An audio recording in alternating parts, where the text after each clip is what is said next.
Monsieur le Premier adjoint, chers collègues, nous sommes ici pour discuter d'un sujet important pour notre ville, une lourde dépense pour la construction d'une piscine provisoire boulevard de Strasbourg, non loin de la place Jacques-Février. Une place qui a créé la surprise lorsqu'en 2022, son sol et une partie de ses façades d'immeubles ont été largement peints dans une couleur bleue.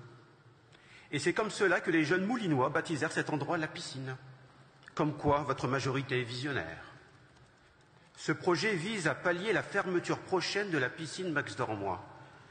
Nous savons tous, et ce depuis longtemps, qu'elle se trouve dans un état de délabrement avancé et ne peut plus assurer la sécurité et le confort des usagers. C'est en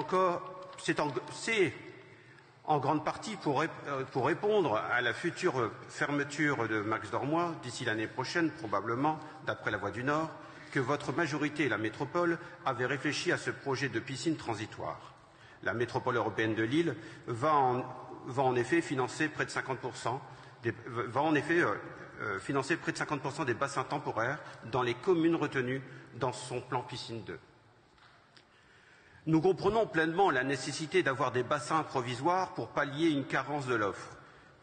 Il est impératif de permettre aux scolaires de continuer à apprendre à nager tout en favorisant la pratique sportive pour tous les habitants. La natation est non seulement un sport bénéfique pour la santé, mais aussi une compétence vitale pour la sécurité de nos enfants.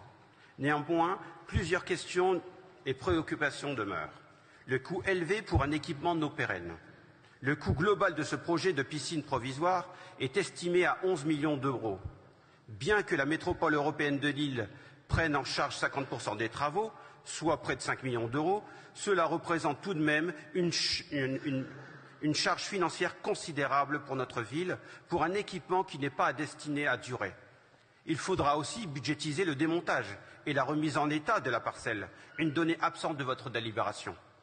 Il est donc important de se demander si cet investissement substantiel dans une solution temporaire est le meilleur usage de nos ressources.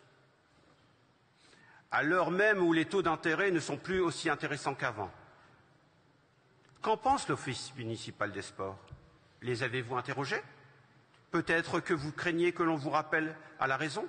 Peut-être craignez-vous que l'on vous rappelle que cette dépense pourrait être mieux affectée sur un territoire lillois qui manque crûment d'infrastructures de haut niveau?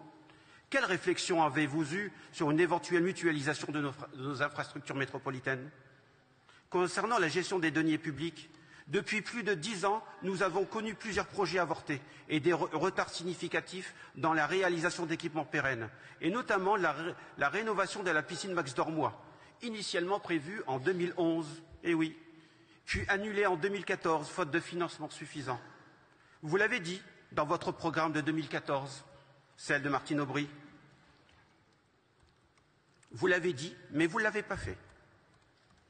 Sans rappeler la présence de Madame le maire, Madame Aubry, de la présidence de la métropole de 2008 à 2014. Si une meilleure gestion des deniers publics et des négociations avait été mise en place à l'époque, nous pourrions aujourd'hui bénéficier d'une piscine durable et moderne, faute de quoi nous devons recourir à une solution provisoire et particulièrement coûteuse. La nécessité d'avoir aussi une vision à long terme. Nous avons ce devoir, en tant qu'élus, de bien gérer les finances publiques et de faire preuve de vision à long terme. L'installation de bassins temporaires doit être considérée comme une solution d'urgence, mais ne doit pas retarder la mise en œuvre de projets pérennes. Nous devons nous engager à assurer la réalisation rapide et efficace des nouvelles piscines prévues dans le plan piscine 2 de la métropole, avec une attention particulière à la gestion des coûts et des délais. En conclusion, tout en reconnaissant la nécessité immédiate d'installer des bassins temporaires pour garantir la continuité des activités aquatiques, nous devons rester vigilants quant à l'usage de nos ressources. Notre objectif doit rester la création d'infrastructures pérennes qui répondent durablement aux besoins de nos concitoyens. Nous devons tirer des leçons des erreurs passées et nous engager à une gestion rigoureuse et transparente des projets futurs pour le bien de notre communauté lilloise. Aussi, vous comprendrez que nous voterons contre cette délibération. Je vous remercie.